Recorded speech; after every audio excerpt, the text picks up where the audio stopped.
Vous écoutez le quiz, issu de l'épisode S1212 du podcast Faut pas pousser les ISO, diffusé le jeudi 11 juin 2026.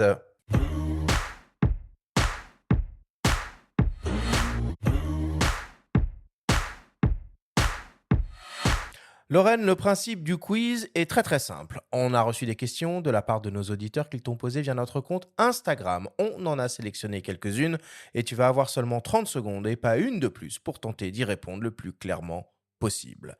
As-tu bien compris la consigne ? Oui, je vais essayer d'être à la hauteur. Première question qui nous vient d'une personne dénommée Didier. Comment se faire accréditer pour photographier un match du PSG au parc ? La question qui retombe toujours, c'est faire partie d'une agence et avoir une carte de presse aujourd'hui. Et passer par l'UJSF. Oui. Entre autres. Ok.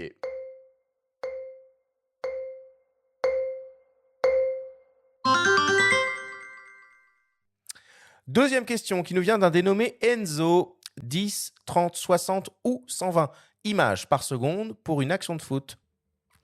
Alors, ça va dépendre de l'action et de la rapidité du mouvement. Moi, j'utilise très peu la rafale en photographie de sport. Je préfère regarder ce qui se passe et essayer de capter le meilleur moment. Et c'est vrai que sur les boîtiers, maintenant, on a aussi l'anticipation avant qui permet de rattraper le une image. pré-capture, Le pré-capture qui est très utile. Donc, même à 30 images par seconde, on est très bien.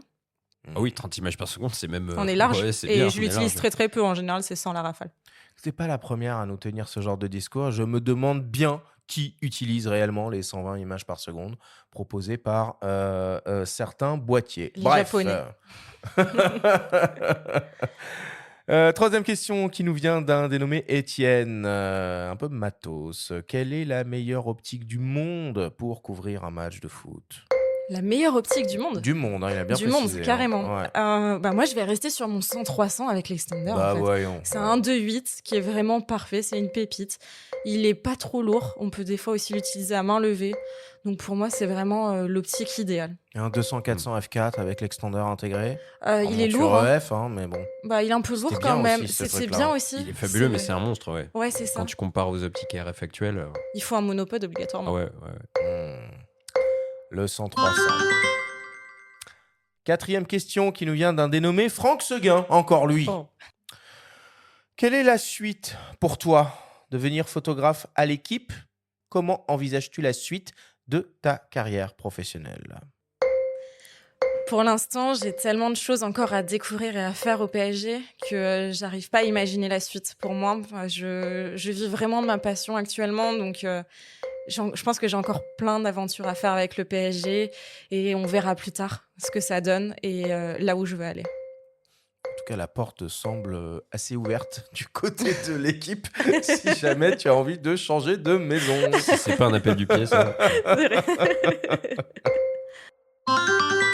Et pour terminer, une question qui tue, une question de mes soins. À choisir, Lorraine, si tu pouvais encore photographier un seul match de foot, tu choisirais une finale de la Ligue des Champions ou une finale de la Coupe du Monde ?